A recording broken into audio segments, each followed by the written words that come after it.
Bowling মেশিনের ছোড়া বল গ্যালারিতে পাঠিয়েছেন শেখ মেহেদী। তখনই মেহেদীর ব্যাটিং দেখছিলেন শান্ত এবং কোচ মোহাম্মদ সালাউদ্দিন। ততক্ষণে ড্রেসিং রুম থেকে বেরিয়ে পড়লেন টাইগার ওপেনার সৌম্য সরকার। মাঠে আসার পরেই মেহেদীর ছক্কা দেখে পেছনে তাকিয়ে আছেন সৌম্য। মিরপুর শেরে বাংলা ন্যাশনাল ক্রিকেট স্টেডিয়ামে বিগ হিটিং অনুশীলনে একের পর এক ছক্কা হাঁকিয়ে চলেছেন অনসাইডে। গ্যালারিতে বল পড়ার শব্দ স্পষ্টই কানে ভেসে আসছিল। একটা বল ঠিকঠাক টাইমিং করতে পারেননি মেহেদী। সালাউদ্দিন এগিয়ে যান মেহেদীর কাছে। কোচের টোটকা মনোযোগ দিয়ে শুনছিলেন এই বোলিং অলরাউন্ডার। ভুলটা আসলে কোথায় হয়েছে সেটাই দেখাচ্ছিলেন সালাউদ্দিন। এই সালাউদ্দিনকেই আবার অনুসরণ করছেন সৌম্য। একটু সময়ের জন্য যেন ব্যাটিং কোচ বনে গেলেন সৌম্য সরকার। সরকারের পর আবার দেখা গেল টাইগার কোচকে। এবার পায়ের ব্যবহারটা দেখিয়েছেন সালাউদ্দিন। এভাবে চলল গুরু শিষ্যর ক্লাস।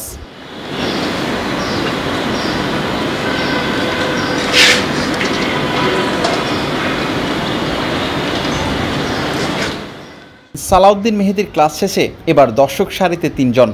নাজমুল হোসেন শান্ত, সৌম্য সরকার সালাউদ্দিনকে দর্শক বানিয়ে ব্যাটিং করছিলেন টি-20 দলের নতুন ভাইস ক্যাপ্টেন মেহেদী। গুরু চলে গেলেও শান্ত সৌম্য মুগ্ধ হয়ে ব্যাটিং দেখছিলেন মেহেদীর। সৌম্য সরকার প্রপার ব্যাটার যাকে বলে, লম্বা সময় ধরে বাংলাদেশ ক্রিকেটকে সার্ভিস দিচ্ছেন।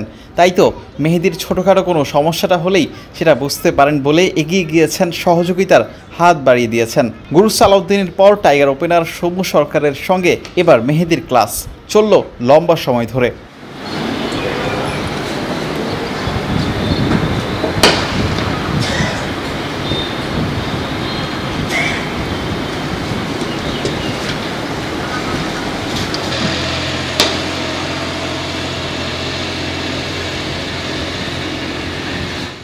সৌম্য মেহেদীর ক্লাস শেষে আবারও চলল ব্যাটিং।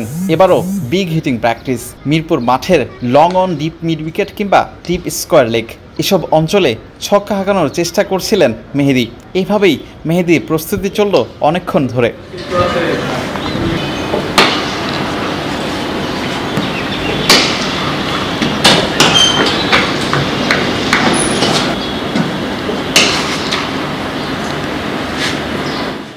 দেশ জুড়ে তোলপাড়। ওয়ালটন ফ্রিজ কিনে আপনিও হয়ে যেতে পারেন মিলেনিয়ার। বোলিংয়ের পাশাপাশি ব্যাট হাতে কতটা গুরুত্বপূর্ণ শেখ মেহেদী।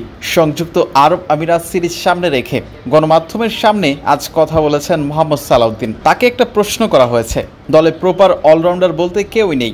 জবাবে তিনি বলেছেন, শেখ মেহেদী, তানজিম হাসান, সাকিবদের উপর ভরসা করছে team management.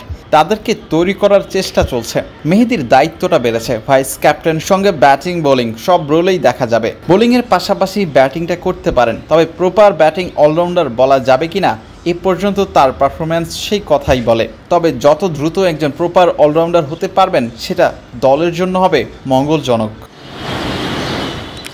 Mirpur home of cricket থেকে বিলাল হোসেন শিমুল, ক্রিকেট 97।